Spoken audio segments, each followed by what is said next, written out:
Hello જય માતાજી મિત્રો, ખુશાલી સુપરલક્ષમાં તમામ મિત્રોનું હાર્દિક સ્વાગત છે. આપણે છીએ સણોસરા વિશ્વવંદનીય પૂજ્ય શ્રી મોરારી બાપુની ભવ્ય જે અહીંયા રામકથા ચાલી રહી છે, ત્યાં અહીંયા જે કહેવાય ને ભવ્ય ત્યાંથી ભવ્ય તેનું રસોડાનું કામકાજ ફૂલ ઝડપથી જે તડામાર ચાલી રહી છે તૈયારી. તો તેમણે આ બ્લોગમાં દર્શાવવાનું છે. ચેનલમાં ન હોય તો ચેનલને સબસ્ક્રાઈબ તેમજ વિડીયોને લાઈક કર્યા વગર જતા નહીં. અને અત્યારે આપણે જોઈએ ગરમા ગરમ જલેબી જે અત્યારે હાલ બનાવી રહ્યા છે, તે નજીક જઈને રાકેશભાઈ બતાવે છે.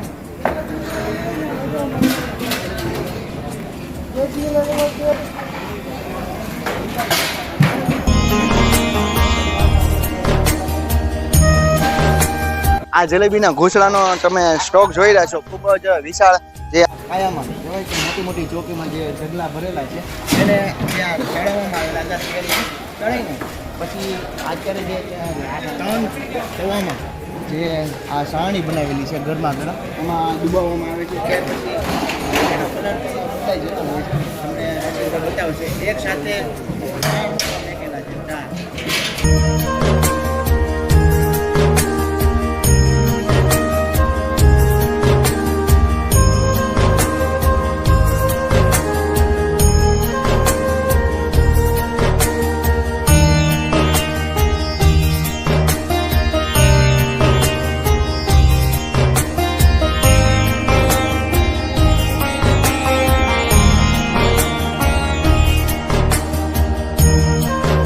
જલેબીને ચાણીમાં ડુબાવીને જે અહીંયા સાઈડમાં કાઢીને આ રીતના વ્યવસ્થિત લાઈન ટુ લાઈન ગોઠવવામાં આવે છે. ઘણા બધા લોકો મહેનત કરી રહ્યા છે.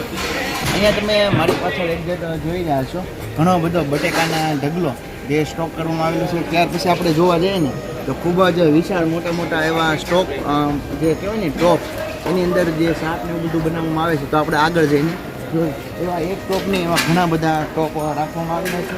અહીંયા પણ છે આ હેનું શાક છે કઠોળનું શાક છે પટોણા. એની ઉપર કહેવાય ને કે ધાણા જીરું ને બધું ઉભરાવવામાં આવી ગયું હતું, કમ્પ્લીટ થઈ ગયું. ત્યાર પછી આપણે આગળ જોઈએ દાળ બનાવી રહી છે અત્યારે.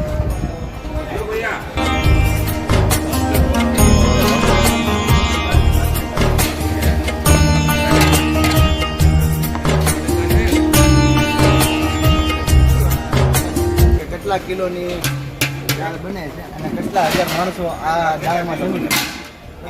શું નામ તમારું?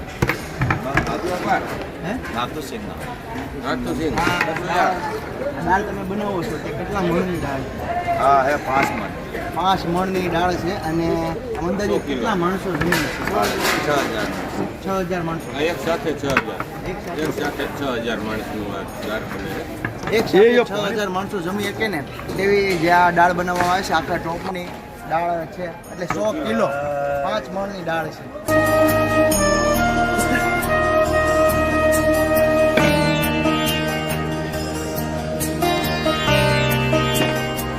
દાળમાં નાખવા માટે જે અહીંયા કહેવાય ને કે આંબલીનું પાણી બનાવી રહ્યા છે કાકા.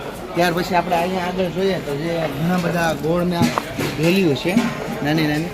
ત્યાર પછી હવે જોવા જઈ રહ્યા છીએ કે આ જે દાળમાં તેમજ શાકમાં જે ઘણી બધી અલગ અલગ મસાલાનો ઉપયોગ થતો હોય છે, તેનો ખૂબ સારો અહીંયા કાઉન્ટર જે આખું સરસ મજાનું બનાવવામાં આવ્યું છે, તે આપણે જઈને જોઈએ. મીઠું, હળદર, લવિંગ, તીખા, એમાં ઘણી બધી આઈટમો જે આ ટેબલ ઉપર રાખવામાં આવેલી છે. ને હવે આપણે જઈ રહ્યા છીએ જ્યાં અહીંયા બોલો ગરમ મસાલો. ગરમ મસાલો છે. શું નામ તમારું? રામજીભાઈ. રામજીભાઈ, ક્યાંથી આવો તમે? વીરપુરથી. દર બાપુની કથામાં આવો છો? વીરપુરથી જોઈ. અહીંયા એક જે મારી પાછળ જોઈ રહ્યા છો જે શાક બકાલાનો ઉપયોગ કરવામાં આવે એટલામાં ઢગલા જે અહીંયા સ્ટોક કરવામાં આવેલો છે.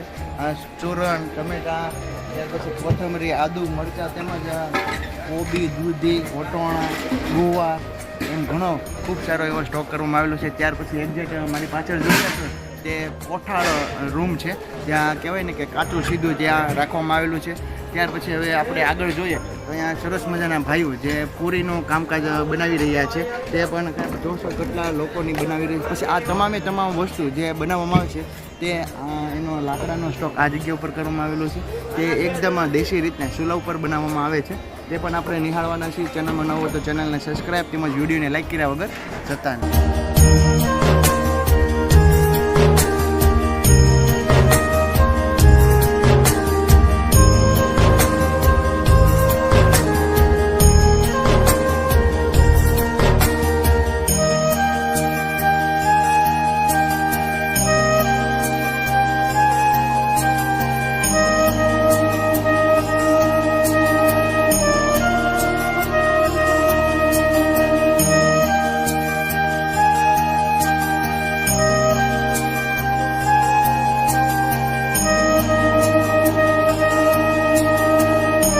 હવે મિત્રો આપણે જે અહીંયા રોટલી વિભાગ બની રહ્યો છે ત્યાં જગ્યાએ આપણે આવી ગયા છે અને આ છે લોટ તમે જોઈ રહ્યા છો અને સામે છે લોટના બાચકા. ત્યાં લોટના બાચકા આ તપેલામાં ઠલવીને મશીન દ્વારા જે તેનો લોટ બાંધવામાં આવે છે. આ તેનું મશીન છે. જો કમ્પ્લીટ કરી જ રાખ્યું છે, જ્યારે જરૂર પડે ત્યારે. અને આ રીતના જો ભાઈઓ દ્વારા ખૂબ સરસ મજાની જે રોટલી બની રહી છે. ત્યાર પછી આગળ વધીએ તો આ રીતના તેની કાર્યવાહી થતી હોય છે રોટલી. ત્યાર પછી એવા લાઈનમાં એક ચૂલાની એવા લાગટ 3 થી 4 તાવા મેકેલા છે રોટલી બનાવવા માટે.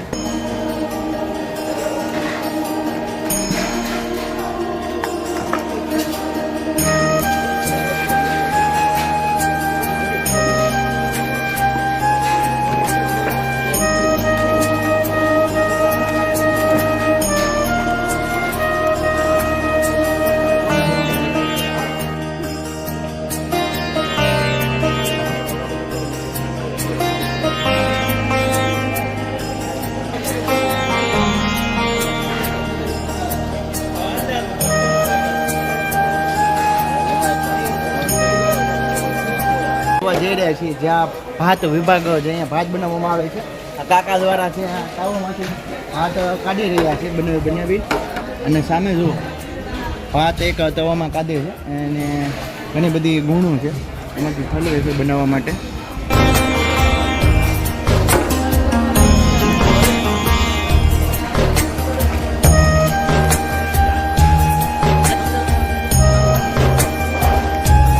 હવે મિત્રો આપણે એ વિભાગ તરફ આવી ગયા છીએ જ્યાં અહીંયા શાક બનાવવામાં આવી રહ્યું છે. તે શાકમાં જે મસાલો નાખવામાં આવે છે તે આ જગ્યા ઉપર મશીન દ્વારા એ ક્રશ કરીને તે કાઢવામાં આવે છે.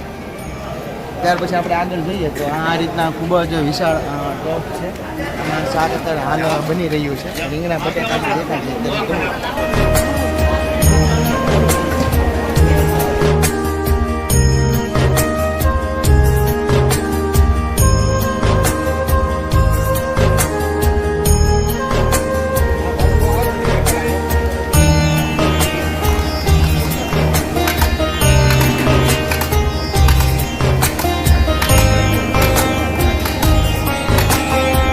ગરમા ગરમ ચા બનાવવા માટે આંધણ મેકેલું છે. જોયો સવારના નાસ્તા માટે મરચાં બની રહ્યા છે. ત્યાર પછી પૂરી તો બપોર માટે છે. 6000 માણસોની અંદાજિત રસોઈ હાલ અત્યારે બની રહી છે. તો ચેનલમાં ન હોય તો ચેનલને સબસ્ક્રાઈબ તેમજ વિડીયોને લાઈક કર્યા વગર જતા નહીં. તો મિત્રો આપણી સાથે અત્યારે જોડાઈ ગયા છે જે આ કેટરસ છે તેમના ઓનર. શું નામ તમારું? જીતુભાઈ સોની. જીતુભાઈ સોની. કેટરિંગનું નામ? સદગુરુ કેટરસ કે આ કેટરિંગનું નામ છે. અને અંદાજિત કેટલા લોકો તમારા કેટરિંગમાં કામ કરી રહ્યા? અલગ અલગ જગ્યાએ કામ ચાલે. 4-5 જગ્યાએ પછી 30 વર્ષ પૂરા કર્યા છે. 30 વર્ષ થયા છે. 38. હા. ત્યાર પછી કહેવાય કે આ દરરોજની માટે અલગ અલગ મીઠાઈ, અલગ અલગ દાળ ભાત, શાક, કઠોળ. આજની માટેની રસોઈ આજે જલેબી, ટમટમ માઠિયા, રોટલી, દાળ ભાત, શાક, બટાકા, કઠોળ. ત્યાર પછી આપણે કહીએ કે તમારું આ સદગુરુ કેટરસ છે તેની વિશે થોડીક માહિતી આપો. સદગુરુ કેટરસ 38 વર્ષ પહેલાં મારા બાપુજી પહેલાં 85ના પહેલા મહિનાથી ચાલુ કર્યું. ત્યાર પછી આમ તમારા કેટરસની આમ કહેવાય કેટલા લોકો સુધી તમે અંદાજિત બનાવી હતું એક દિવસ માટે? 3 દિવસમાં 36 ગઈ સાલને એક પરવાટામાં સમુદ્રમાં તો 7 દિવસમાં 15 લાખ માણસ જમાડ્યું. 7 દિવસમાં અને 2 દિવસ એવા હતા કે 4 લાખ અને 5 લાખ માણસો જમાડ્યું. અને એમાં બાજરીના રોટલા, રોટલી, દાળ ભાત, શાક, મીઠાઈ, ફરસાણ. તો કેવી સરસ મજાની સરે માહિતી આપી તે બદલ ખૂબ ખૂબ આભાર. જય શ્રી રામ. જય શ્રી રામ. જય શ્રી રામ. જય શ્રી રામ. પૂરી છે એ રીતે છે. બપોરે જમવાનું ફાળ આપ્યું. અને આપણે જે 9 દિવસનું મેનેજમેન્ટ છે તો 9 દિવસ જુદું મેનુ છે સર. મેનુ છે તો આજનું મેનુ તો આપણે જલેબી અત્યારે જોઈ જ રહ્યા છીએ. ફૂલ સ્ટોકમાં બનાવવામાં આવે છે. તો અલગ અલગ અંદાજિત રસોઈ વિશે આપણે વિસ્તારમાં વાત કરીએ. તો એક દિવસે મોહનથાળ છે, એક દિવસે બરફી છે, એમ રોજ કંઈક ને કંઈક નવી નવી વેરાયટી રાખતા હોય છે અને કોઈ પણ મેનુ અમે રિપીટ કર્યું છે. અને માણસો જો આપણે હોય તો પ્રથમ દિવસથી લઈને છેક સુધીની જે માણસો આવતો હોય આ તો પ્રોગ્રામ ચાલુ બાપુની કથા ભલે આવતીકાલે ચાલુ થઈ, પણ અહીંયા અમારે એના 3 દિવસ પહેલાંથી બધું કામ ચાલુ છે. આપણે માણસો આખી કથા પૂરી થાય તો કેટલાક માણસો ભોજન પ્રાપ્ત થતા હોય? એ જેવી સંખ્યા અહીંયા મને જે રીતે ઓર્ડર આપવામાં આવે કે આજે 7,000માં આવું કરો, 10,000નું કરો, જે રીતે કહેવામાં આવે એ રીતે, હા, જેમ વધતું હોય એ રીતે અમને ઓર્ડર આપે એ રીતે અમે પૂરું કરીએ છીએ. તો આ રીતના રસોડા તમે બીજા બાપુની કથામાં કયા કયા કર્યા? હા, બાપુની કથામાં રાજસ્થાન પણ કરી હતા, મિરાજમાં મદનસિંહભાઈનું ગ્રુપ છે ત્યાં નાથદ્વારામાં પણ કરેલી છે, અને બાપુની લગભગ જ્યાં જ્યાં કથાઓ હોય ત્યાં અમને કહે છે અને અમે એમની સેવા પૂરી કરીએ છીએ. તો ભાઈએ સરસ મજાની માહિતી આપી મિત્રો, અને પાછળ તમે જુઓ છો તો ઘણી બધી પ્રકારની અત્યારે કામગીરી શરૂ જ છે. તો બીજી કાંઈ તમારા કેન્ટીન વિશે માહિતી આપવા માંગતો હો તો બસ તમારે સદગુરુ કેટરર્સ માટે કોન્ટેક્ટ કરવો હોય તો આમ ઈડરના નામથી ફેમસ છે. અમારે રેસિડેન્ટ અમદાવાદ ખાતે રાખેલું છે, અને તમે સદગુરુ કેટરર્સના નામે કંઈ પણ મોબાઈલમાં સર્ચ કરશો તો પણ અમારી બધી માહિતી મળશે. તો ભાઈએ સરસ મજાની માહિતી આપી, અને સરસ મજાનો આ એક બાપુની જે કથા છે જે લોક ભારતી આપણે યુનિવર્સિટી દ્વારા લાભાર્થી અત્યારે કરવામાં આવી છે, ફેમિલી સાથે ચોક્કસથી આવજો અને પ્રસાદ ગ્રહણ કરજો. તો તમારો ખૂબ ખૂબ આભાર. જય શ્રી રામ. અને અલ્પેશભાઈ પણ આપણી સાથે જ છે, અને રસોડાની અંદર અત્યારે આનંદ માણી રહ્યા હતા. તો મિત્રો આપણે જે વિશ્વની પૂજ્ય મોરારી બાપુની રામકથા સણોસરા મુકામે ચાલી રહી છે, તો ત્યાં આપણે જે અત્યારે ભવ્યથી અતિ ભવ્ય જે રસોડું તડામાર તેની તૈયારીઓ જે થઈ રહી છે તે મેં તમને આ બ્લોગ દ્વારા બતાવી છે. ચેનલમાં નવો હોય તો ચેનલને સબસ્ક્રાઈબ તેમજ વિડીયોને લાઇક કરવાનું ભૂલતા નહીં. ખાસ કરીને તો વિડીયોને લાઇક કરો અને તમારા મિત્રો જોડે વિડીયોને શેર કરો. તો ચાલો મળીએ નવા બ્લોગ સાથે. જય માતાજી, જય શ્રી કૃષ્ણ, જય જય શ્રી રામ.